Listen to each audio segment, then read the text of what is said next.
Hello family, কেমন আছো? আশা করি তোমরা সবাই ভালো আছো।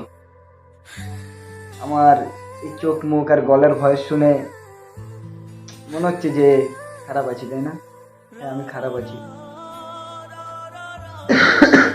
তো সব কথা ছাড়ো, তোমরা আমাকে অনেকেই ইনস্টাতে ডিএম করেছো, ফেসবুকে মেসেঞ্জারে অনেকেই আমাকে মেসেজ করছো যে দাদা অনেক দিন হয়ে গেল ইউটিউবে ভিডিও আসছে না কেন।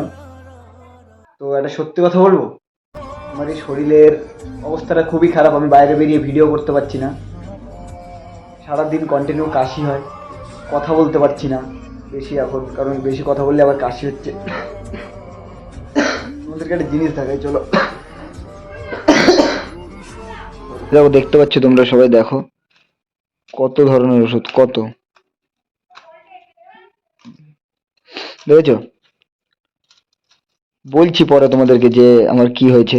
তোমরা অনেকেই কমেন্ট করছো যে দাদা তোমার শরীর কেমন আছে, শরীর কেমন আছে। আমি বলছি তোমাদেরকে শরীরটা কেমন আছে। আর একটা সিরাপ দিয়েছে, কাশির সিরাপ। অবভিয়াসলি ব্যাপারটা সেরকম কিছু না, ব্যাপারটা হচ্ছে যে আমি কথা বলতে গেলে আমার প্রচন্ড কাশি হচ্ছে অনেক দিন ধরে। আর বুকে, তোমরা আমার বন্ধু যারা রয়েছে তারা জানে যে মাঝে মাঝে বুকে ব্যথা হয়। আমি এই কালই হসপিটাল থেকে আসলাম, হসপিটালে ওষুধ দিল, ওষুধ খেলাম, খেয়ে যদি কমে তো ভালো, না হলে আবার ডাক্তারের কাছে যেতে হবে। আমি এর জন্য বাইরে বেরিয়ে ভিডিও করতে পারছি না। রাস্তায় বেরোলে তোমরা আমাকে অনেকেই বলছো যে দাদা তোমার প্র্যাঙ্ক কবে আসবে, প্র্যাঙ্ক ভিডিও দাও, প্র্যাঙ্ক ভিডিও দাও। আরে আমার শরীরটা ভালো নেই, এই কারণে আমি প্র্যাঙ্ক ভিডিও করতে পারছি না। আর শুয়ে থাকলে তো কি বলবো তোমাদেরকে, এতটা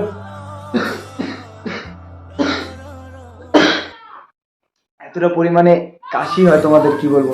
আমি কথা বলছি তোমাদের সাথে, এখন আমার কাশি হচ্ছে।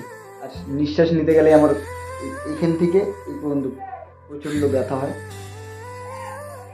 কি বলবো, আমি ভেবেছিলাম যে তোমাদের সাথে এই কথাগুলো শেয়ার করবো না, কিন্তু তোমরা অনেকে আমাকে ইনস্টাতে, ফেসবুকে অনেকে ডিএম করেছো যে দাদা প্লিজ বলো, প্লিজ বলো। তোমাদেরকে শেষমেশ বলেই দিলাম। আর সামনের দিকে কি হয় সেগুলো তোমাদেরকে বলবো।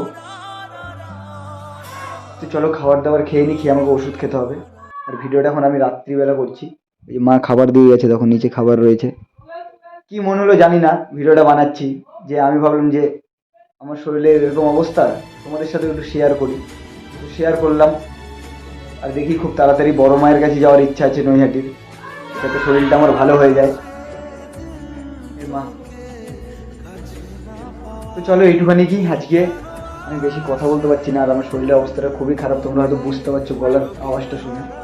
তো চলো, খুব তাড়াতাড়ি বলবো যে আমার শরীর কেমন আছে। অপেক্ষায় থাকো, খুব তাড়াতাড়ি জানাবো।